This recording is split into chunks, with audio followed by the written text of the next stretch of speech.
Bueno, buenas tardes, noches, jóvenes. Estoy muy animado de estar con ustedes hoy. Como habrán escuchado, serví acá hace muchos años. Creo que muchos de ustedes no habían nacido todavía, del 98. Empecé en Aguilares, en Concepción.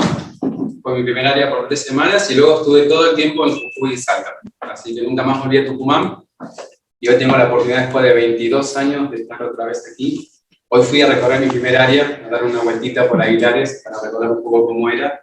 Y estoy muy animado a estar con ustedes hoy, y sobre todo por el tema que se me invitó a compartir, que es un tema que está relacionado con muchas de las preguntas que ustedes hicieron.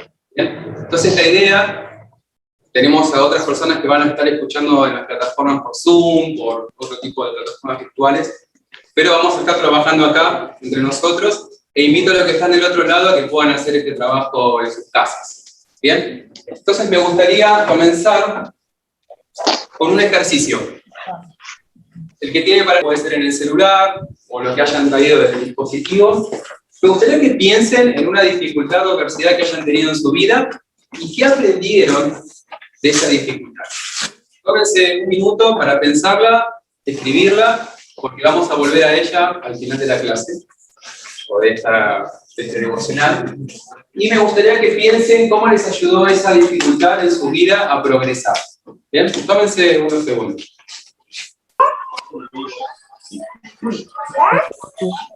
En cámara.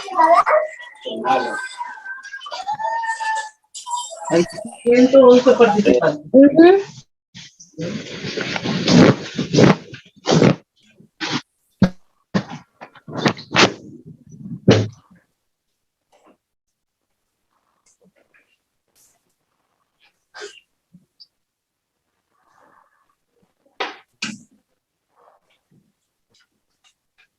Los que están en casa también lo pueden hacer.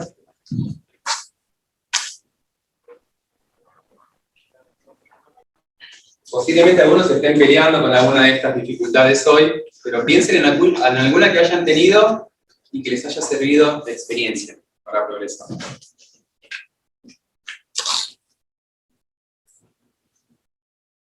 ¿Solo poner la experiencia o lo que aprendiste?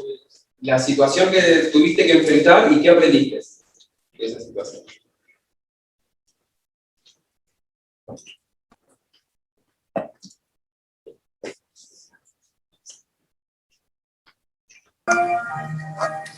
Pero si ustedes piensan y van anotando, yo les voy a compartir una experiencia propia. Cuando era muy niño, 8 años, la edad que uno se bautiza, yo empecé a tener problemas en el habla.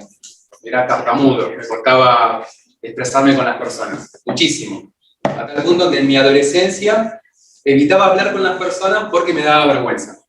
¿Bien? Entonces no hablaba con nadie, me costaba interactuar con otras personas, tenía amigos muy selectos que me entendían, y por eso es que me llevaba bien, pero con muy poquitas personas. Entonces yo quería hacer algo y por lo general me reprimía de hacerlo porque tenía temor o me daba vergüenza porque no me podía expresar. Llegó el punto que me tenía que ir a la misión. Iba a venir a Salta, imagínense un joven de 19 años, en aquel tiempo se servía a partir de los 19, pensando que iba a ir a predicar el Evangelio y tenía que hablar. Ese era mi problema. ¿Bien? Esa era mi adversidad. ¿Cómo iba a hablar a las personas de Cristo si no podía hablar? Podía hablar, pero no me entendían. ¿Bien? O yo me sentía mal al no poder explicar o pronunciar todas las palabras que yo quería. Ese era mi problema. ¿Qué hice? Y esto está muy relacionado con lo que vamos a hablar hoy. Esto me llevó mucho ayuno, mucha oración y mucho confiar en el Señor para poder solucionar mi problema. ¿Bien? En algún momento pensé en ir a un fonoaudiólogo que me pudiera dar una mano con esto, pero derramé mucho mi corazón al Señor, vine a la misión confiando en que Él me iba a ayudar. Quizás ustedes no se den cuenta, hoy quizás hable un poquito más fluido, puedo estar frente a muchas personas, fui presidente de TACA y tenía conferencias con 800, 900 personas y podía hablar lo más bien. La misión fue lo que a mí me ayudó en ese entonces a superar mi adversidad. Y hoy me da la oportunidad de poder comunicarme con muchas personas sin ningún problema. ¿Bien? Por ahí van a ver que con alguna palabra me voy a trabar, o hay cosas que me van a costar, pero fue algo que yo pude superar y aprender. Pero tuve que depositar mi confianza en el Señor. ¿Bien? Entonces me gustaría que ustedes sigan pensando en las suyas, y vamos a ir avanzando. Hoy tenemos 3 temas que nos convocan. Esto no es una sesión de terapia, por más que yo sea psicólogo. Tengan en cuenta que la terapia es individual, ¿bien? Entonces yo no voy a psicoanalizar o voy a hacer algún tipo de terapia con ustedes, sino que voy a presentar 3 temas muy breves en la presentación, porque son temas muy extensos. Tengan en cuenta que es un psicólogo que le lleva muchos años de estudio, ¿bien?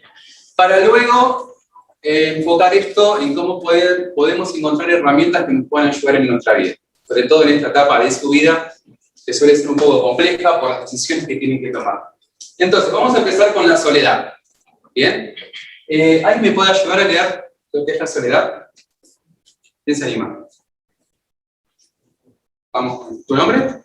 Micaela. Vamos con Micaela. ¿Todo? Sí, todo. La soledad. Es una afección que debe atenderse, pues de lo contrario podría originar consecuencias graves e incluso mortales. Aunque ocasionalmente puede que vivas episodios de soledad, sintiendo el impulso de aislarte o de estar solo, esto no es un problema cuando es un episodio pasajero. Pero si se trata de una condición permanente y comienzan a presentarse síntomas que representan problemas de riesgo para la salud mental y física, impidiéndote tener una vida funcional, entonces es mejor que busque ayuda profesional cuanto antes. La soledad se define como ausencia. Esta puede ser real o percibida e impide el desarrollo de relaciones sociales satisfactorias. Muchas gracias. Entonces, cuando hablamos de soledad, uno puede tener algún episodio en su vida, y eso está muy bien, de querer estar solo. ¿Bien? Entonces uno se aísla un ratito, medita, un día, 2 días. ¿Bien? Algunos se encierran y ven de Netflix, pero que fuera, y está bien, y es normal, y es aceptable. ¿Cuándo la soledad pasa a ser un problema? ¿Qué piensan o qué aprendieron? Cuando se vuelve muy largo ese episodio de querer estar encerrado viendo la gente. Exacto, cuando ya me empieza a ser es un problema para mí, ¿bien? Yo ya no quiero estar solo, pero tengo ese sentimiento continuo. Vamos a ver que tenemos 2 tipos de soledad, ¿bien? Uno es la solitud y el otro es el loneliness. Son términos en inglés. ¿Alguien puede leer el primero? Con voz potente, así escuchan del otro lado también. ¿Quién se anima? Por favor. Estado de aislamiento que no es tortuoso, sino placentero. Promueve la introspección del diálogo interior. No es estar solo, sino estar con uno mismo. Los monjes ermitaños viven en ese estado. También algunos navegantes. Muchas gracias. Entonces, es un estado de aislamiento que no es tortuoso. Bien, y hay por algunos ejemplos, como los ermitaños, que están en estos monjes que son ermitaños que se encierran un tiempo y meditan, los que están en navegaciones en ultramar por muchos meses, y está bien. ¿Bien? Ahora, tenemos el otro tipo de soledad, que esta ya va más del lado de la patología. ¿Quién puede leer otro que es más cortito? Sí, que es cortito lo de... Dale. La soledad es un sentido oscuro, la carencia de contacto humano. Bien, esto sería una soledad ya en un sentido más patológico, enfermizo, oscuro, donde no tenemos este contacto con el otro que sí queremos tener, y sin embargo no lo podemos hacer, ¿bien? Porque estoy encerrado en mi cuarto, quiero salir pero no tengo la fuerza para hacerlo, ¿bien? Por lo tanto ya pasa a ser la soledad al lado patológico, la que me afecta, ¿bien? Algunos síntomas de soledad. Estas son preguntas que las personas dicen, bueno, pero ¿cómo me puedo dar cuenta si ya está del lado de lo patológico? ¿Bien? Por ejemplo, tenemos un ánimo deprimido casi todo el día. No es que solamente me siento solo, sino que también estoy desanimado, estoy deprimido. Desinterés en las actividades sociales que antes me gustaban. Yo sé que ahora con la pandemia ha sido todo un tema. Quizás ustedes no tanto aquí en Tucumán, hoy hablaba con Joaquín. Dentro de todo ha estado bastante abierto en la provincia, pero yo vengo de Buenos Aires. Y en Buenos Aires está todo cerrado hace mucho tiempo. Y entonces los jóvenes adultos son los que más han sufrido y los adolescentes. No pueden salir. Los bailes CAS que eran muy grandes antes en las capillas de Ramos Mejía, Caballito, en otros lugares donde había 200, 300, 500 jóvenes, se terminó. Entonces esto afectó a muchos jóvenes y lo llevó a este tipo de soledad. Es decir, la virtualidad ya no alcanzaba para cubrir sus necesidades y por lo tanto empezó a hacerlo de lo patológico. Aumento de peso, debido a la inactividad o el sedentarismo, cosas que antes hacían dejar de hacer. Insomnio o hipersomnia, es decir, o no puedo dormir o duermo demasiado por la noche. Agitación psicomotora, fatiga, sentimientos de inutilidad, disminución de la capacidad para concentrarse o pensar. Bueno, ahí van a ver un montón de tips que ustedes podrían decir, bueno, pero Pablo, yo aumenté de peso en la pandemia. Bueno, pero no quiere decir que está al lado de la soledad patológica. ¿Bien? Tenemos que reunir varios de estos ítems, por lo menos 3, 4 o más, para decir, bueno, estoy del lado de lo patológico. Es decir, aumenté de peso o perdí mucho peso, no puedo dormir bien de noche, me cuesta conciliar sueño, tengo pensamientos recurrentes de muerte o ideación suicida, es decir, estoy maquinando cómo dejar de sentir esto y estoy buscando alguna alternativa de terminar con este sentimiento. ¿Bien? Entonces, en esos puntos es una alerta, es una luz roja y necesitamos ayuda. ¿Hay alguna pregunta hasta acá sobre la soledad? Pablo, ¿qué significa eso cuando dice agitación psicomotora y el otro tal lado? Agitación psicomotora o enlentecimiento. Es decir, o estoy muy hiperactivo, más de lo normal que estaba antes, o siento que mi cuerpo está lento. Yo quiero hacer muchas cosas, pero no tengo la energía en mi cuerpo. ¿Bien? ¿Es como pereza? Algo así. Exacto, son como contrastes. O muy hiperactivo, más de lo que era antes, o enlentecido. Pereza. ¿Bien? Sí. ¿Hay como algún tiempo específico? Porque, por ejemplo, con la pandemia, cuando comenzó era necesario, por ejemplo, el aislamiento por 15 días y no más. O sea, una persona en ese periodo está sola y a veces llega a sentir todo esto. Entonces, ¿puede como darse en ese periodo de 15 días como una soledad de ese estilo? ¿O es necesario pasar más días? A ver, en la normalidad, o en la vieja normalidad, ya cuando uno pasaba más de 2 semanas, era una alerta para decir, bueno, acá está pasando algo que no está bien. La pandemia nos llevó a estar obligados, de una manera, a este tipo de soledad. Bien, estar encerrado, ermitaño. Pasó mucho en Buenos Aires, muchos jóvenes de las provincias que iban a estudiar y alquilaban en un lugar solos, y de repente se cerró todo, porque allá se cerró todo. No podía salir, era una especie de toque de queda. Entonces, estuvieron mucho tiempo sin ver a sus familiares, físicamente sin verse con amigos, estaban solos. Entonces se volcaron todos a las redes sociales, a las plataformas virtuales para ver, no sé, las maratones de series y estas cosas, pero llega un punto donde eso ya no es suficiente. ¿Bien? Entonces, en la normalidad, 2 semanas ya empieza a ser un llamado de atención. En una pandemia, esto se puede estirar y se puede ver un poquitito más en el tiempo. ¿Bien? El tema es cuando ya empieza a ser un problema y me dificulta en hacer otras cosas. Ahora vamos a ver igual cómo se relaciona con otros de los puntos que vamos a ver ahora. ¿Bien? Entonces, esto es un pantallazo de soledad. Ahí tienen los tips, como para que tengan una idea de cuál Joaquín tiene en esta presentación. Si ustedes necesitan esto, se lo pueden pedir. Yo se lo puedo dar para que ustedes lo tengan en cuenta. Vamos a la tristeza. Está emparentada con la soledad. ¿Quién puede leer la definición de tristeza? Vaya. Bien fuerte. Es un sentimiento negativo causado por sucesos no placenteros que ocasionan melancolía y o sufrimiento. No obstante, la tristeza es el proceso psicológico que permite superar los fracasos, pérdidas, desilusiones. Luego de superarla, el individuo adapta su vida en el nuevo cambio que sufrió su vida debido a un acontecimiento dolorido, por lo que empieza a aceptar la realidad que causa dolor y daño. Gracias. ¿Quién no sintió tristeza alguna vez acá?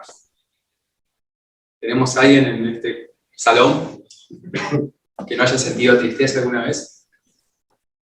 Creo que todos en algún momento de nuestra vida lo hemos sentido. Bien, los brasileños ahora, seguramente hace poquito. Por darles el ejemplo más reciente, ¿no? Nosotros muchos años hemos sentido tristeza, con muchas finales, pero esto de estar es algo de la vida normal. Todos en algún momento sentimos tristeza. Cuando terminamos un ciclo escolar, por ejemplo, y nos vamos y tenemos que empezar con otro. Cuando volvemos de la misión, los que hemos sido misioneros. cuando se termina una relación amorosa, bien, yo tenía proyectos con una persona y de repente se terminan o no prosiguen y por lo tanto me pongo triste, cuando me relevan de un llamamiento, si me sentía muy a gusto en esa responsabilidad, cuando fallece un ser querido, en fin, puedo poner un montón de situaciones que nos pueden generar tristeza en nuestra vida. Ahora, como dice ahí, es un proceso psicológico que permite superar los fracasos. Todos necesitamos sentir tristeza. Es buena la tristeza, nos ayuda. El problema está en los excesos. Es decir, cuando yo me siento triste todo el tiempo. Bien, que también suele suceder. Ahora, quiero mostrarles un ejemplo de una película muy conocida, Intensamente. Quizás alguno de ustedes habla acerca de los sentimientos y las emociones que tiene una niña. Y en este caso en particular, hay dos personajes principales que se pierden del centro de mando de las emociones de esta niña, que es la alegría y la tristeza. ¿Bien? Y se encuentran con un personaje que es un elefante que él sabe cómo llegar a ese centro de mando, que es un amigo imaginario de esta niña, de su infancia que ella ya olvidó. ¿Bien? Entonces dura un minuto. Presten atención porque quiero que charlemos sobre eso después. ¿Quién es ese amigo ideal?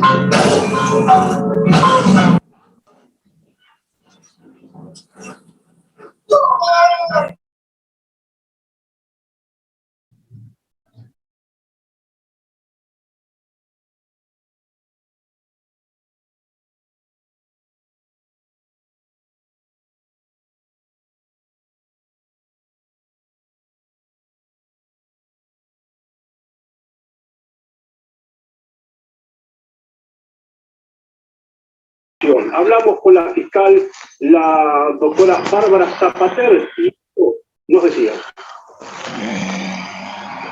Según el relato de la fiscalía,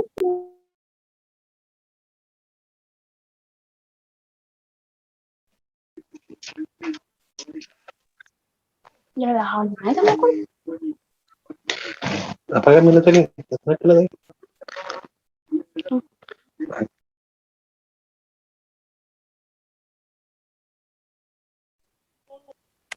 Así están los brasileños de tristes ayer.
Riley todavía no me olvida.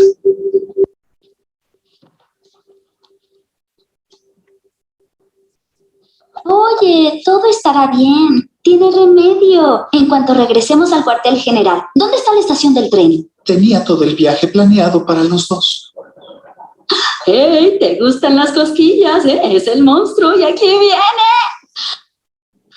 Oye, Bingo, mira esto. Oh, yo me sé un juego. Tú apuntas a la estación del tren y todos corremos hacia ella. ¿No suena divertido? ¡Rápido! ¡Todos a la estación! lamento que desecharan tu cohete. Es algo que para ti tenía valor y se ha ido para siempre. Tristeza, lo vas a empeorar. Lo siento. Es lo único que tenía de Riley. Apuesto que gozaron grandes aventuras. Oh, fueron maravillosas. Un día volvimos en el tiempo. Desayunamos 2 veces ese día. Tristeza. Suena asombroso. Apuesto a que le gustó. Le encantó. Fuimos mejores amigos. Sí, es triste.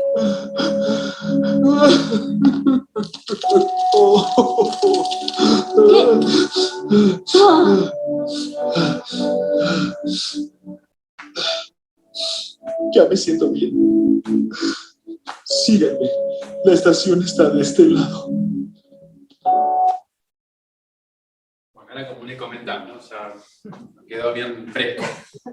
¿Qué podemos aprender de este fragmento de la película sobre la importancia que tiene la tristeza? ¿Qué notaron? ¿Qué le llamó la atención? ¿Cómo actuó Alegría? Bueno, en esa parte Tristeza le ayudó a comprender lo que estaba pasando y le ayudó como a enfrentar, tipo, sí, fueron buenos momentos, pero ya está. O sea, le ayudó como a comprender eso. Bien, lo escuchó, ¿no? Que ese es un punto a favor de Tristeza. ¿Qué quería hacer Alegría? Es parte de su personalidad, ¿no? Sí. Algo que yo cuando he visto esa película, la vi 2 veces por mi hermana. Algo que me llamó esa parte y otras más, cuando uno lo va a implementar en la vida real, cuando uno se pone en el lugar, es muy similar. Cuando uno se siente triste y no quiere como ping-pong, como dicen, no quiere llorar, como que está en un momento de shock, por decirlo así. Y uno se le acerca a la tristeza, pero hay muchos que, por ejemplo, en mi caso me ha pasado lo mismo, que suprimía el sentimiento de tristeza y ponía antes que nada una cara, una careta, aparentaba felicidad y sobreponía otras prioridades por encima. Nunca llegué a tener un desahogo por eso así. Y a mí me pasó que por no tener un desahogo de las situaciones, por ejemplo, cuando se siente la tristeza, la anterior, la soledad, que llevaba muchas cosas, cuando yo me puse a leer los puntos me pasaba lo mismo. Cuando ya casi llegando a los últimos puntos digo, loco, todo eso lo pasé yo. Pero por otra situación, no por una soledad. Y también por la tristeza. Pasa que hay muchos que no entienden que es importante desahogarse. Pero también corre, por ejemplo, en mi lado la falta de confianza. Yo he sido muy desconfiado de las personas. Desconfío hasta, y esto no es algo que me agrade, pero desconfío hasta hoy en día hasta de mi padre. El único que no desconfío es de mi padre celestial. Pero desconfío de todo el mundo. Por eso parento algo que la gente se come la película, por decirlo así, y yo sigo siendo yo mismo, por eso, pero eso en cierto modo te carcome. Gracias. ¿Tu nombre? Iván. Iván, muchas gracias. Gracias por ser tan sincero. Yo creo que muchos somos como Iván. ¿Bien? Este mundo, esta sociedad, te invita todo el tiempo a mostrar tu mejor cara. Entren en las redes sociales y se van a dar cuenta. Es muy raro ver a alguien que está compartiendo una imagen donde está triste. Los hay, no quiero decir que no, pero es raro. Es raro encontrar que alguien postee una foto donde está en un mal momento. Por lo general uno se pone una careta, postea la mejor situación de su día, ¿bien? Lo pueden ver en los influencers y muchas otras personas que viven de esto. Entonces todo el tiempo están mostrando cosas buenas. Te muestran la mejor fotografía y uno piensa que la vida es así. Y de repente te das cuenta que en tu propia vida eso no es así. Y está bueno darse cuenta que la tristeza es parte de uno. El tema, vuelvo a insistir, es cuando esto se extiende en el tiempo. Es decir, todo el tiempo estoy triste. No hay nada que me haga feliz. Ya dejé de sonreír hace mucho tiempo, desconfío de todas las personas, hay cosas que no me hacen bien y insisto con esto. Bien, eso ya es desde el lado de lo patológico, de lo enfermizo. Bien, entonces, la característica principal de esta película en Alegría es que ella todo el tiempo quiere ver a la gente feliz, a la gente alegre, porque es su parte, es lo que ella tiene que hacer. Y ella pensaba que Tristeza estaba empeorando la situación. Sin embargo, nos damos cuenta que no fue así. Esto ayudó a que este elefantito sacara lo que le estaba haciendo mal, era llorar unos caramelos nomás, unos dulces, y luego continuar. Entonces, ¿cuáles son los tips que podemos aprender de Tristeza en este caso? Yo puedo tener un amigo que está pasando por una circunstancia así. Lo más normal que las personas solemos hacer es decir, no pasa nada, la vida es bella. Sí. Ahí está la capacidad del ser humano de poder aceptar su parte, tener resiliencia y poder pasar a otras circunstancias, etapas. Poder pasar el proceso de tristeza y aceptación y poder pasar. Correcto. Tal cual. ¿Qué es la resiliencia? Es esto de tener empatía con el otro, ¿no? Es decir, trato de entender lo que te pasa. Yo no sé lo que es perder un ser querido, como le pasó a muchas personas ahora. Pero trato de entenderte. Bien, y te escucho, y espero que te desahogues, que llores tus caramelos, como en este caso, un rato, y eso te va a hacer mucho bien. Y no decir, no, es parte del plan, como muchas veces lo hacemos. Es cierto, es parte del plan de salvación. Pero en ese momento, para esa persona, el plan pasa a un lugar secundario porque tiene otras cosas que le aquejan, que le duelen. ¿Bien? Sí, querías decir algo. Bueno, a mí me pasó cuando volví de la misión, que muchas veces, creo que a muchos nos pasa, de que creemos que el evangelio es eso, solo alegría, ¿viste? Si hay tristeza es que algo estamos haciendo mal, o tenemos motivos para creer o cuestionar lo que hemos aceptado. Y después me di cuenta de que realmente las dificultades, pruebas, fracasos que uno tiene que afrontar, nos permiten progresar, ¿viste? Como usted dijo, el evangelio también tiene esta parte de que vamos a experimentar lo opuesto a la alegría para poder aumentar nuestra fe en Jesucristo. Es verdad, y de hecho, esos momentos difíciles son los que nos llevan después, que los podemos superar a momentos alegres. Miren hacia atrás en su vida, y se van a dar cuenta que pasamos por adversidades, por eso les pedí que las anotaran, por lo menos una, y que luego que las superaron, vinieron otro tipo de adversidades, pero en ese momento uno se siente sumamente contento. Una adversidad puede ser un final en la universidad, que para muchos, sobre todo los psicólogos lo sabemos, cuesta horrores preparar un final. Y presentarse, y darlo, y aprobarlo.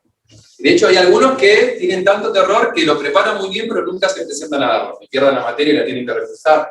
Bueno, esto en Buenos Aires es algo muy común, de motivo de consulta. Bien. Ahora, cuando uno supera la adversidad, lo que viene posteriormente es la alegría. Para luego tener otros momentos de adversidad, con momentos de tristeza, de soledad, de angustia, que nos va a llevar otra vez a este proceso de crecimiento. Así es como uno crece. Bien. Lo podemos ver desde los niños, que sienten dolor, sienten tristeza, cuando las cosas no les hacen mal, se caen, se vuelven a levantar, y intentan hasta que la cosa sale. Nuestra vida es así. Pasa que nos vamos olvidando de esto. ¿Bien? ¿Alguna pregunta o algo sobre esto? ¿Otro comentario? ¿Qué diferencia hay entre un sentimiento y una emoción? Entre un sentimiento, es una muy buena pregunta. Una cosa es cuando algo es momentáneo y otra cosa es cuando es extendido en el tiempo. Bien, yo puedo tener un sentimiento ahora de algo, pero luego puedo tener una emoción que eso abarca más tiempo, es más extendido en el tiempo. Ahora voy a mostrar cómo se relaciona esto de lo que es la soledad y la tristeza, que seguramente va a ayudar a responder esto. ¿Alguien me puede ayudar? ¿Quién es? Seguimos con la película. ¿Quién me puede ayudar a leer esto? Sí. Existe una relación entre tristeza y soledad. Si el ser humano tiene la necesidad de convivir con su prójimo, debe entonces buscar la manera de relacionarse y crear un grupo de amigos que se sienta querida y aceptada por el mismo. Por su parte, la tristeza se relaciona con algún acontecimiento que afecte al individuo, por lo que ésta suele pasar al finalizar el mismo. Sin embargo, es importante tomar en cuenta que la tristeza se puede convertir en depresión, por lo que es importante tomar en consideración el tiempo que el individuo ha padecido con dicho sentimiento. Gracias. Entonces podemos ver cómo hay una relación entre estos dos temas, la soledad y la tristeza, pero también nos llevan al tercero, que es el que quiero abordar. Como les dije, voy a ir haciendo algo muy acotado, esto da para hablar muchísimo al respecto, pero la soledad y la tristeza están relacionadas con una patología muy actual conocida como depresión. Se cree que para el año 2050, hoy tenemos como primer causa de muerte los ataques al corazón, son grandes problemas a nivel mundial, pero para el 2050, por estudios, se cree que esta va a ser la mayor causa de muerte, obviamente que siempre fue paro cardíaco, cuando uno se muere, ¿no? Por lo general. Pero es lo que va a llevar a que más personas tengan problemas relacionados con depresión. 2050. Todo relacionado con lo que estamos pasando hoy de la pandemia y todo lo que va a impedir luego. Vamos a ver qué es la depresión, muy acotadamente. ¿Bien? ¿Quién me puede ayudar con esto? ¿Qué es la depresión? ¿Quién quiere leer? Por allá atrás. Es un trastorno en el estado de ánimo donde aparecen sentimientos de dolor profundo, ira, frustración y soledad, e impiden que la persona continúe con su vida ordinaria de forma normal durante un tiempo prolongado. Es importante señalar que uno de los síntomas más nocivos de la depresión es la disminución de los sentimientos de autoestima, lo que desencadena otras complicaciones como problemas en la interacción social. Gracias. Entonces acá estamos hablando de un trastorno en el estado de ánimo. Bien, la soledad y la depresión están relacionados con esto. Y por lo general está muy ligado con el tema de la autoestima. Es decir, cómo yo me veo, cómo yo me siento, cómo me autopercibo. Bien. Entonces, esto va a desencadenar esas complicaciones, y al sentirme de esta manera, automáticamente yo me voy a desestabilizar con mis relaciones sociales. ¿Bien? Me voy a encerrar, no voy a querer salir, voy a evitar el conectarme con otros, ya sea de manera presencial o virtual, es decir, me voy a aislar. Esas, por lo general, son las señales que están relacionadas con la depresión. Podemos ver que la soledad y la tristeza tienen que ver con esto, ¿no? Pues un estado de ánimo continuamente triste, deprimido, puedo estar enojado, ¿bien? Tener momentos o ataques de ira. Son situaciones que me superan y me hacen sentir mal y afecta todo lo que yo hago. Estoy estudiando, ya no tengo ganas de estudiar, no tengo ganas de servir de mi llamamiento, no tengo ganas de salir con otra persona, de conectarme con mis amigos, de hacer las cosas que antes disfrutaba, ya no las puedo disfrutar. ¿Bien? Ahora, algunos de los síntomas, como vimos, de la soledad. Tenemos un estado anímico altamente irritable.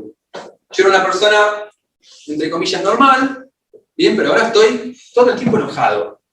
Todo me molesta. Ojo, esto nos puede pasar a cualquiera. Yo puedo tener días donde tengo un mal día.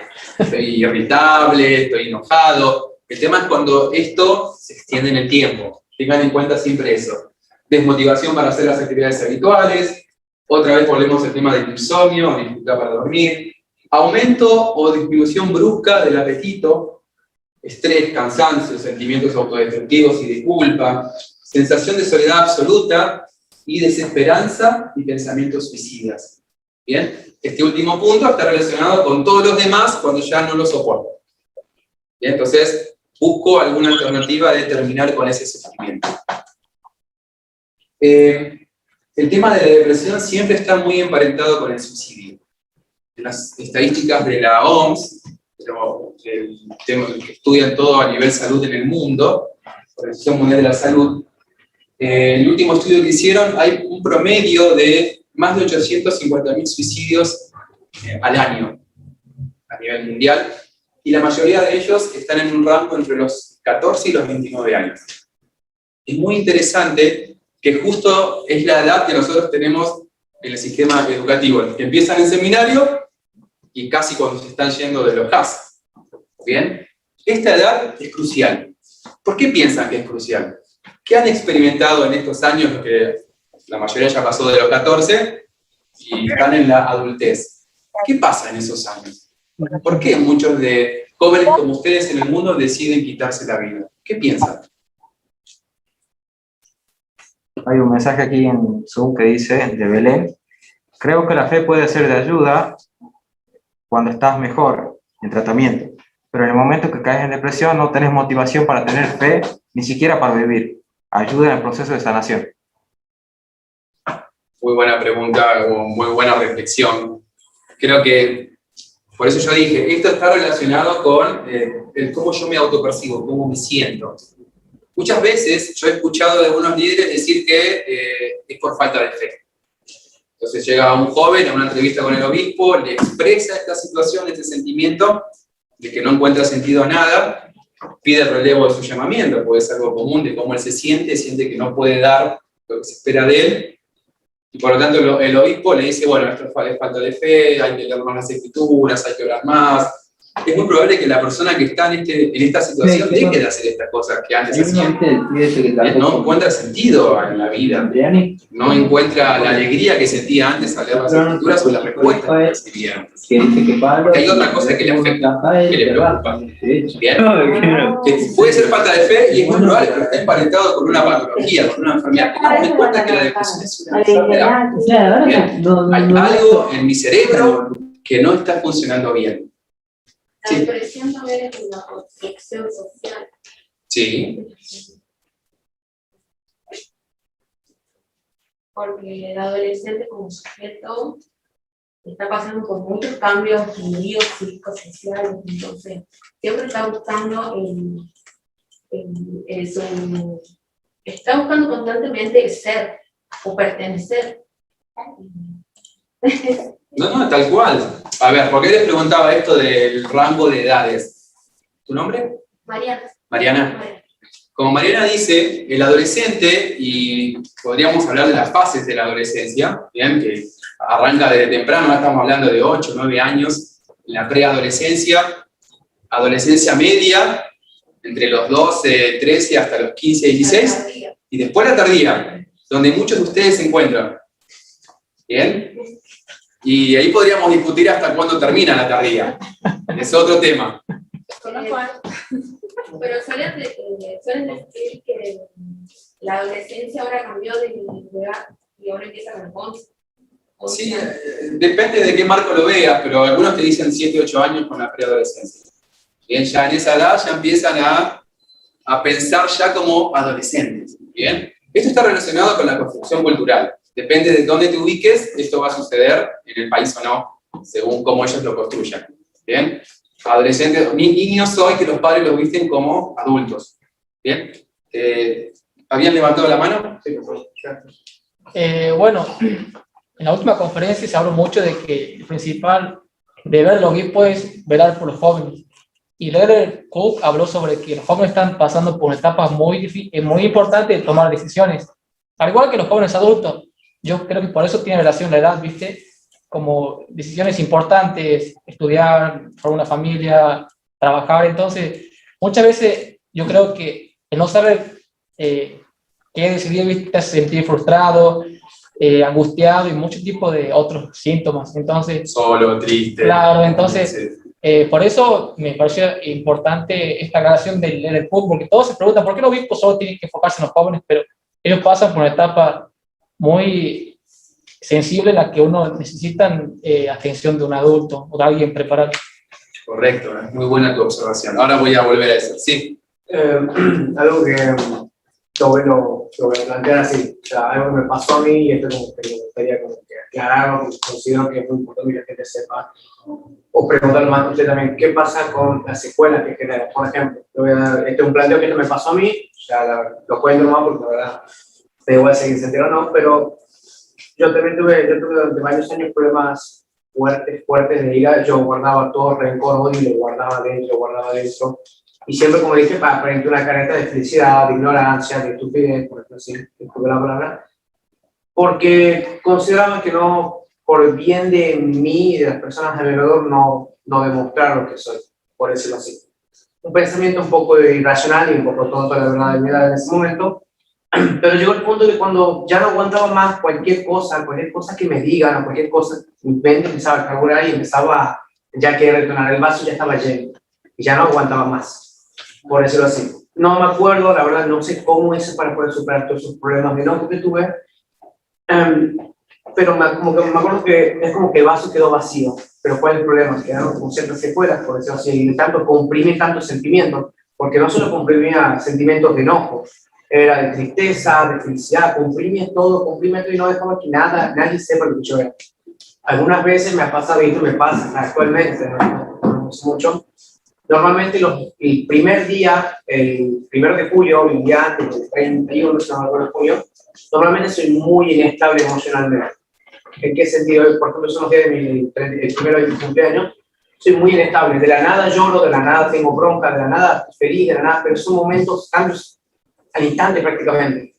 Considero, yo no sé, por eso, tal vez son como secuelas, puede ser o no, porque ¿y cómo hacer uno para llegar a evitar? ¿De dónde se crean? Yo la verdad no me acuerdo por dónde arrancó todos mis problemas, no me acuerdo cómo terminan mis problemas, pero lo único que sé que al no fluir, al no dejar, no expresarme, por decirlo así, me generaron este tipo de cosas, porque normalmente eso no me pasaba a mí.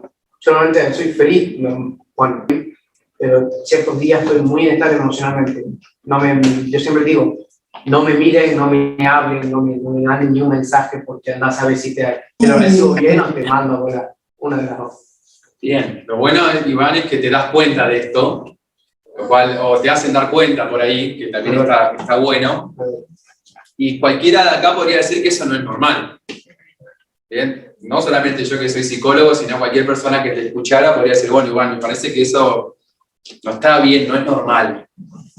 Muchas veces, y algo que yo aconsejo, ahora me toca hablar mucho con la juventud, pero con adultos y demás, en la iglesia por muchos años estaba este tabú y no solamente iglesia, sino en la sociedad también, de ir a un psicólogo era como, no estoy loco, ese era el pensamiento de la mayoría, no estoy loco, por lo tanto no tengo que ir a un psicólogo. Bien, es muy interesante que el psicólogo no atiende a los locos atienden los psiquiatras.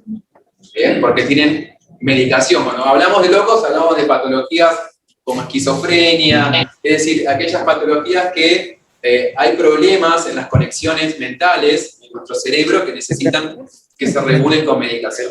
Bien. El psicólogo ayuda también en esto, pero es una terapia en conjunto, con interconsulta. Tengo yo una psicólogo, por favor, psiquiatra o por ahí algún otro profesional. Ahora, el psicólogo está para ayudar en una gama de necesidades de la vida cotidiana de todas las personas. Es decir, escoger una carrera, tenés un tipo de corriente en psicología, necesito alguna organización en mi vida, hay corrientes o terapias en psicología, formar una familia, problemas de pareja, problemas de familia. Bueno, acá está todo bien, me voy patologías como depresión, ansiedad, con sus aristas como ataques de pánico. Hay muchas cosas. Por ejemplo, en el caso de Iván dice, bueno, a mí el día previo a mi cumpleaños o el día de mi cumpleaños yo tengo estos cambios de ánimo, abruptos. ¿Bien? Otras personas acumulan todo esto en su vida y de repente un día se dan cuenta que no pueden salir de su habitación. Porque tienen ataques de pánico, es decir, empiezan a tener palpitaciones fuertes, sudoración, debilidad mental, y no quieren salir y ya su vida normal cambió. No pueden ir a trabajar, no pueden ir a estudiar, no pueden ir a la iglesia, no pueden hacer, o no pueden estar en un lugar donde hay muchas personas. ¿Bien? Y así podemos hablar o tienen una fobia, podemos hablar de un montón de patologías. El psicólogo puede ayudar en esto, es decir, encontrar de dónde viene esto y trabajar sobre eso. ¿Bien? Y hay un montón de tipos de terapia, no hay un solo tipo de psicólogo.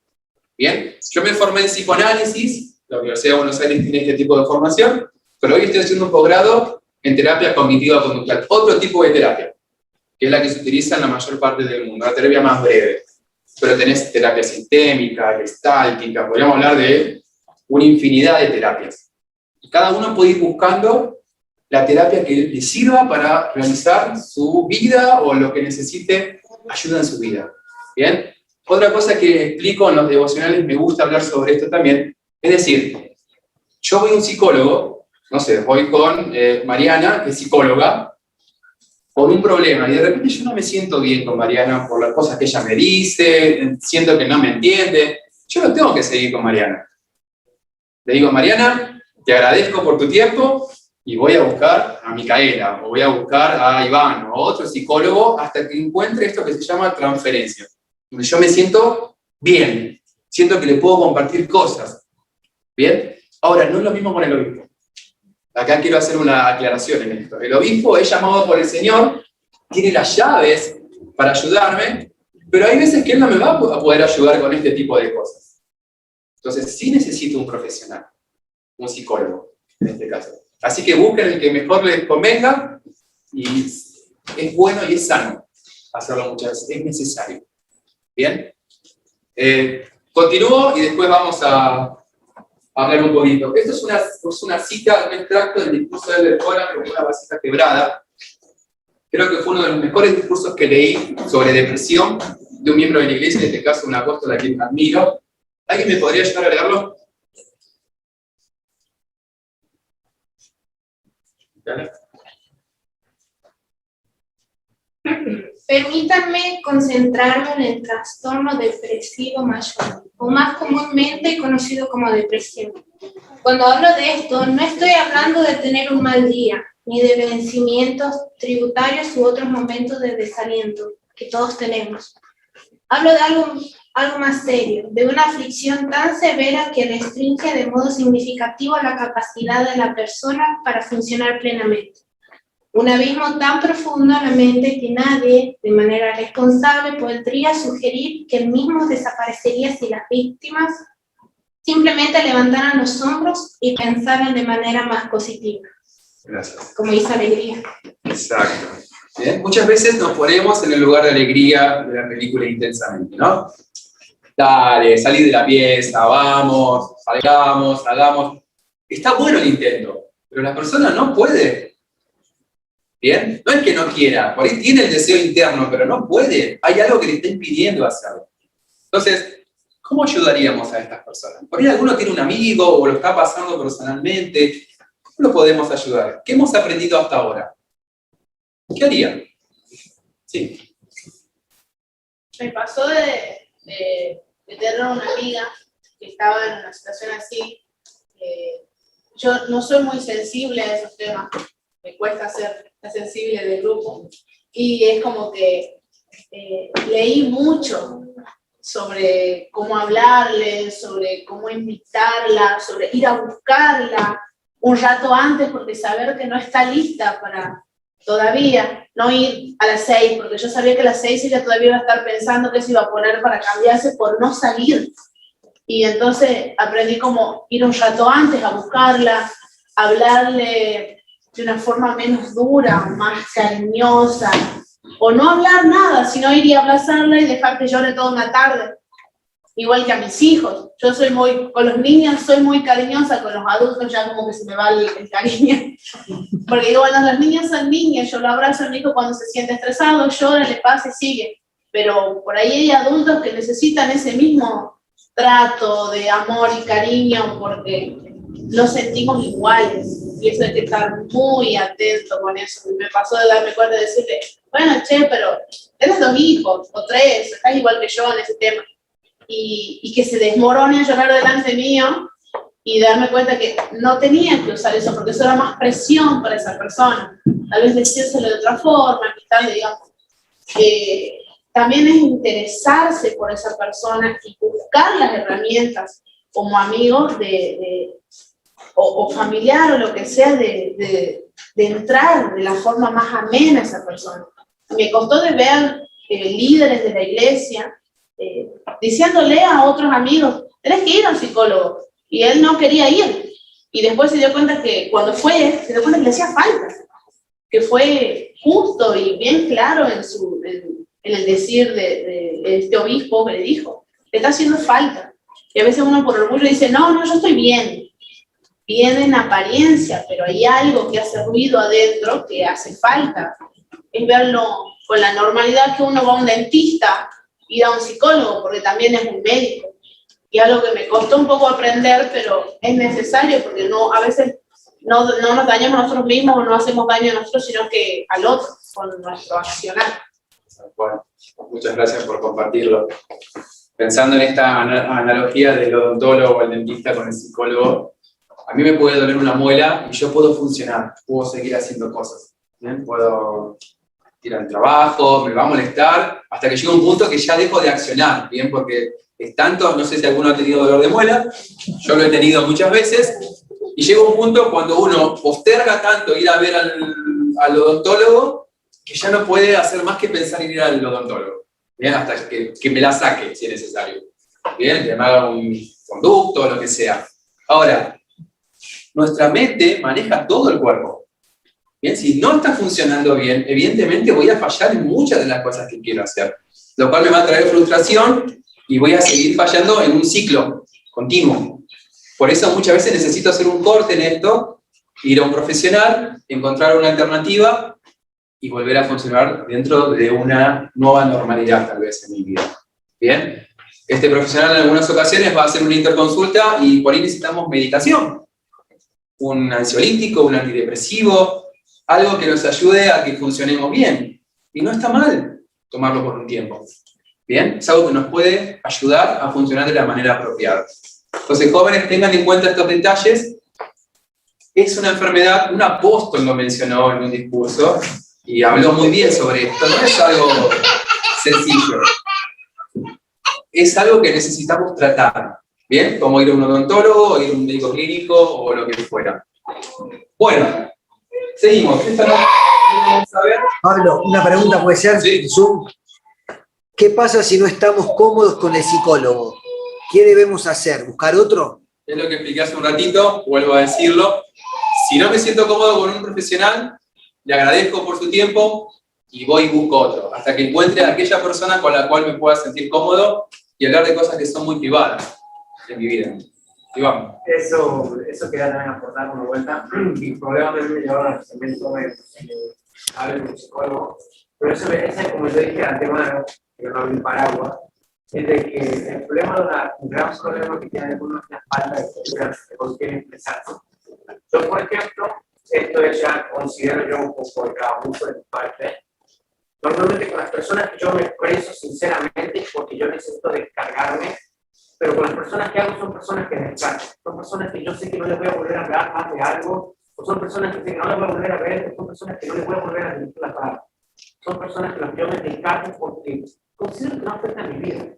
Pero las personas que ya son más allegadas a mí, como yo dije, eso, le digo, soy bastante abuso porque nunca soy, me cuesta mucho ser sincero con las personas. Yo tanto, aunque suene como veo que agrandado, pero trato de medir muchas veces mis palabras a la hora de expresarme con las personas, y más en general no es público, porque nunca faltan las personas que me agreden o me atacan o hablan de mí o hablan a mi espalda, o no solo eso, también más como que transmiten mala información. Entonces, obviamente que a mí me genera cierta desconfianza con todas las personas. Ese problema de mucho es como que yo más que nada como que las personas traten de abrirse. En mi caso, yo, por ejemplo, la psicóloga con la que yo estaba hablando era la madre de una amiga, y yo no sabía, cuando yo me enteré que la madre de una amiga, me costó mucho el volver a expresar sinceramente, porque consideré que no era una persona que yo podría hablarle, que me ayude y descartarle, porque la iba a volver a ver. Entonces, me costaba mucho. En mi parte, yo voy a volver a decir que es un problema para muchas personas el confiar. ¿Y qué tanto confiarse? Porque uno puede decir que confío en vos, pero nunca es totalmente sincero. Yo, por ejemplo, algo que yo he contado, que me he contado muchas personas, cuando yo realmente me expreso sinceramente de mis sentimientos, yo literalmente no puedo contener las lágrimas porque son emociones que estoy abriendo. Si yo no lloro a la hora de contarte algo, entonces lo que estoy diciendo son dos cosas, o es falso o es insignificante. Bueno, no te vimos llorar todavía, pero entiendo lo que estás diciendo. Gracias, Iván. Sí, acá. Eduardo, ¿no? Sí. No, yo cuando servía como misionero de servicio administraba, digamos, el programa de recuperación para las adicciones, el PRAS. Entonces, por lo general, todos los obispos de las estacas tienen a disposición servicios para la familia sur. Entonces, por ejemplo, muchas veces cuando servía, ¿no?, invitaba a un caso, a un hombre joven, una mujer joven a ir a un psicólogo, por lo general conllevado por la adicción que este chico, el hermano, conllevaba, no se sentía cómodo con un psicólogo, que también son miembros de la iglesia. Entonces, lo que nosotros recomendamos a los obispos, o lo que recomendaba a los obispos, era que animen a los participantes a cambiar de psicólogo si no se sentían cómodos. Porque la idea de los psicólogos son 12 sesiones lo que brindan, entonces que aprovechen al máximo las sesiones que tienen y que utilicen a los psicólogos y al PRA, porque muchas veces cuando hablamos del PRA hablamos de personas que tienen una adicción. Y por lo general muchas veces las personas confunden, o sobre todo los participantes, que no necesitan tener, o por ejemplo, yo quiero ir al PRA, pero no tengo una adicción. Puedo comenzar el PRA porque hay algo que me va a ayudar a mí. El PRA, lo que no saben, es un curso didáctico, yo llamo así, que nos ayuda mucho a vernos a nosotros mismos con diferentes pasos introspectivos, y ahí nos ayuda a viajar al pasado, y con la ayuda de un psicólogo podemos detectar el problema que yo he tenido y puedo decir, no estoy pasando por esto. Entonces, yo invito a los jóvenes que puedan dar los obispos para que los asesoren los psicólogos del área. Excelente, gracias, Eduardo. Acá hay un tema, y esto es interesante lo que Eduardo trae. La iglesia tiene un departamento que trabaja con psicólogos, con profesionales de diferentes disciplinas que ayudan a los líderes de sacerdocio a ayudar a sus miembros que tienen los barrios. Es decir, ¿cómo funciona esto? Supongamos que Micaela tiene un problema. Bien, ella detecta, como decía Eduardo, que tiene una adicción o una situación que necesita superar. que pone en riesgo su condición de miembro, que la hace sentir incómoda, mal. Ella va y habla con el obispo no es psicólogo. Entonces el obispo le va a leer las escrituras, le va a dar una bendición de sacerdocio, pero luego el obispo necesita más herramientas. ¿Qué herramienta tiene el obispo hoy, o hace un tiempo ya? Servicios para la familia Zoom. Puede llamar a un número, el 0800, y no sé, hay otros números más, y dice, bueno, tengo una hermana que se llama tal y tiene esta problemática. ¿Qué puedo hacer con ella? Y un especialista le va a asesorar al obispo qué es lo mejor que podría hacer Micaela. Y probablemente se va a contactar con Micaela a ver cómo le puede ayudar. ¿Bien? Pero no es que Micaela llama al 0800 y pide esta asistencia, porque esta asistencia es líder. ¿Se entiende cómo funciona esto? Entonces, tengan en cuenta que este recurso también está para los obispos. Si ustedes tienen alguna situación, tienen un amigo, miembro de la iglesia, está pasando por alguna situación como hemos visto, u otra, como una adicción, pueden recurrir a esta ayuda a su vida de sacerdote. Sí, allá y después Micaela. Bueno, a mí, yo tuve la bendición de recibir ayuda por parte del obispo a través de una psicóloga. Me sentí bien porque muchas cosas que yo consideraba un problema tenían que ver con mi fe en Jesucristo. Entonces yo pensaba que cualquier psicólogo otra vez no iba a poder comprender cuán sagrado era para mí. Y esta psicóloga, la miembro, me hizo sentir muy... a través de la psicóloga.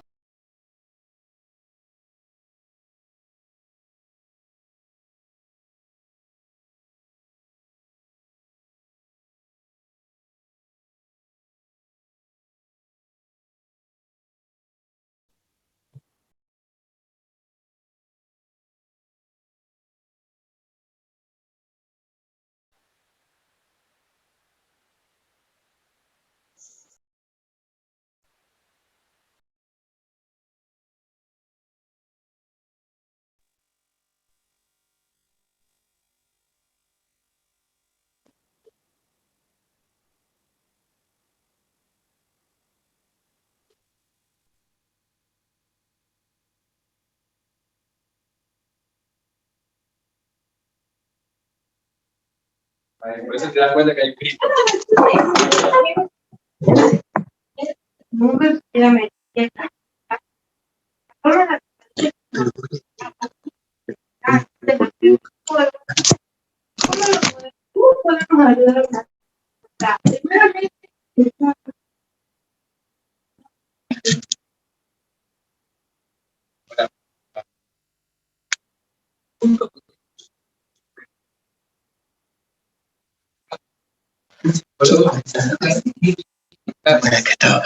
Bien, pues yo como en Micaela que duele la mujer. Lo percibo porque estoy fijando. Duele, no va a ser que te diga. Es así de sencillo. No tiene sentido para algo que tiene que tratar. Pasa mucho en la fotografía judicial, manda, la gente está y cada que llegó a la casa, pero está en esa instancia. Bien, entonces nos manda a un psicólogo para que haga una evaluación y haga terapia. A ver si puede adaptar y volver a estudiar. Pero es que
cuarto. Bien. Y muchas veces sucede que el psicólogo también se da cuenta que no puedes seguir con esa persona. ¿Bien? No tengo las herramientas o por ahí algo de tu situación que me hace ruido a mí como persona y no te... Entonces te tengo que decir, Ariana, discúlpame, pero te tengo que derivar, no te puedo ayudar. Y eso también es sano y un psicólogo también lo tiene que aprender. Bien, entonces va desde los dos lados. Vale. Entonces, no, entonces sería como cuando un investigador ya no está progresando, tiene un testimonio, pero igual no se quiere bautizar, hay que dejarlo a su tiempo. Sí. Va a llegar el momento. No está mal que vos te digas, te recomiendo.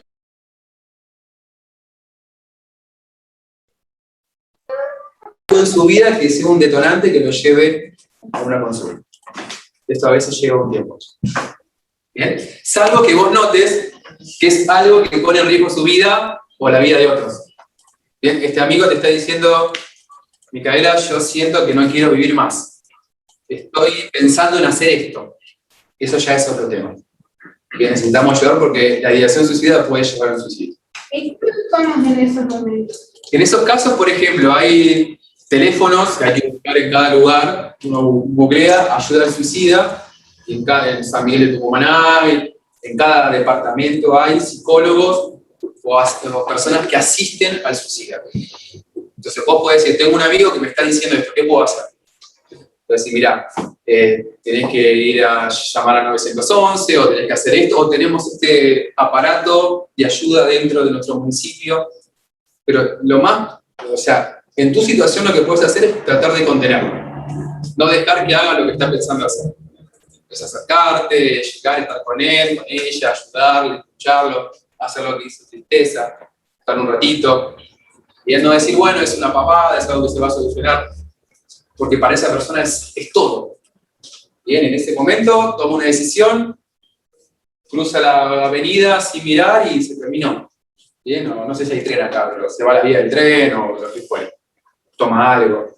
Entonces es muy importante que en esos casos particulares estemos más atentos. Sí. Una pregunta. Yo, o sea, obviamente, seguramente hubo un caso en el pasado de personas que se suicidan. ¿Por qué ahora se hizo más común? Tal vez se hizo más visible por los medios, pero ¿por qué cada vez se vuelve más común, más obvio? No sé, ¿qué cambió? Bueno, lo que yo mencionaba hace un rato, en no muchos años a futuro, la depresión va a ser una de las patologías a nivel mundial más fuertes. Bien, cada vez más personas con depresión. ¿Por qué? Porque el estándar que el mundo pone, o la sociedad pone, es muy alto. Entonces, los jóvenes, hoy sucede que, a ver, vamos a hablar de nuestro ambiente sur, ¿no? Volvemos de la misión, los que han podido servir una misión, ¿qué se espera que suceda después? Que se casen. ¿Bien? Y si no se casan y pasan 2 o 3 años, ¿qué sucede en nuestra sociedad sur? Hay un dedo de escarnio, ¿no? Empieza esto de todos mis compañeros de 18 años se casaron, yo ya tengo 25, 26, ya empieza la cuenta regresiva, voy a dejar de ser un CAS y voy a transformarme en un AS, o no sé cómo se llama ahora, adulto soltero, voy a tener más de 30. Eso genera un agujero negro en la vida de nuestros jóvenes sur. ¿Bien? Exacto, ¿bien? Esta ansiedad hacia el futuro, a ver qué va a suceder, porque hay un estándar que está puesto, y les hablo de nuestro ambiente, que todo es sano, ¿bien? Porque está bueno esto de que nos casemos, es sano, pero ¿qué pasa? Hay un montón de situaciones complejas, como homosexualidad, adicción, problemas económicos, financieros, de educación, de estar lejos de donde se da todas estas cosas que, por ejemplo, lo de Buenos Aires, Rosario, Córdoba, tienen de todo, y de repente por ahí en, no sé, el norte de Salta no, o en Santiago, o no sé, de lo que yo conozco, ¿no? Todas estas situaciones que a veces van en desmedro de lo que uno le gustaría hacer, ¿bien? De su estándar, o lo que el estándar de la sociedad impone. Es decir, tenés 25 años, deberías ser ya un ingeniero, o abogado, o psicólogo recibido, y estar estudiando y empezando un posgrado, casado, llamamiento, bueno, todo esto, dentro de nuestro ambiente sub. Imagínense afuera, ¿bien? Con todas las expectativas. Por ejemplo, en la India es uno de los países que han tenido el índice más alto de suicidios en jóvenes en el mundo. ¿Por qué? Porque cuando nacía ese niño, el padre ya le imponía un estudio, es decir, tenía que ser el arquitecto de la familia, el ingeniero de la familia. Pero ese joven, cuando empezaba esa carrera, se daba cuenta que no le gustaba ingeniería. Él quería ser fotógrafo, o le gustaba otro tipo de carrera, botánica. Pero el padre ya le había impuesto una profesión. Era ir en contra de la imposición paterna. Entonces, ¿qué sucedía? Hacía 2 o 3 años no le gustaba, peleaba con esto y se tiraba del 7º piso. Porque no sabía afrontar a su padre. ¿Bien? Por la sociedad está armada de esta forma. O estaba armada de esta forma. Era muy difícil. O muchos se recibían y luego hacían lo que les gustaba a ellos. ¿Se entiende? Pero ¿por qué hay un alto índice de suicidio? Por esta situación. Por la imposición familiar. Atrás levantaron la mano. Sí, justamente era eso, que al no poder alcanzar los estándares causa frustración y eso lleva muchas veces al desánimo y posteriormente a la depresión. Correcto. Algo muy interesante sobre esto es que por lo general las personas antes del suicidio suelen dar indicios de que lo van a hacer. ¿Bien? Es muy raro un caso que alguien se suicida sin haber dicho o haber dejado un indicio de que esto iba a pasar. Como es una persona son personas más alegres, uno no puede saber qué le pasó, por qué pasó eso. Claro, lo vi también, nos reímos, compartimos, como Iván nos compartía, ¿no? Es una careta muchas veces, pero por dentro están pasando muchas cosas, nadie nos entiende, ¿bien? Entonces, por lo tanto, no tengo que compartírselo y luego he sentido de hacer esto, que es lo que me va a quitar este dolor que tengo dentro. Hay como 1 año y medio perdido, entre comillas, para muchas personas. Muchos perdimos, me incluyo en el trabajo o la situación económica, no ideal, pero medianamente estable durante la pandemia. Y por ahí hay personas que no volvimos a recuperar el trabajo. Esa empresa se quebró o se fueron también de Tucumán a otro lugar. Y también es como que, sumado al hecho de que ya desde más chicos se empiezan a preocupar por cosas de más adultos, por así decirlo, aunque no les pongas las presiones encima. Tengo un hijo de 10 años que el otro día se largó a llorar, y me dijo, y le digo, ¿yo qué te pasa? No sé, capaz que estoy entrando en la adolescencia, pero estoy triste. Y yo quedé como, te faltan 2 años. Buena definición, ¿no? Pero ¿qué pasa? En la misma casa hay 2 adolescentes, entonces se refleja y es entendible. Pero sumado a eso, el hecho de la pandemia generó mucha frustración en muchas personas.